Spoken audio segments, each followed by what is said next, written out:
నీ గురించి ఎవరో అరే ఏమనుకుంటే ఏమి, ఈ చెవితోటి విన్నదాన్ని ఆ చెవిలోంచి వదిలే. మేఘం సాగుతున్నా కాకులు మూగుతున్నా ఆకాశానికి మలినాలేవి అంటుకోవని చెప్పి పూల పంతి పట్టి నీటి మధ్యలో ఉంచిన తేలుతుందో ఈ పైకే సోదరా. అరే నిన్నే ఎవరో దూరం పెట్టినా నెట్టినా తేలిరారా పూల బంతిలా. మిణుగురు పురుగులు ఎన్నెన్నున్నా పున్నమి నాటి జాబిలి చల్లే పండు వెన్నెల నాపగల్లప్ప. శక్తులన్నీ వచ్చి చేరుకుంటే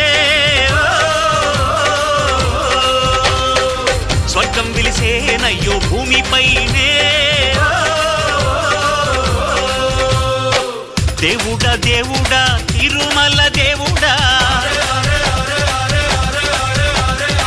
చూడరా చూడరా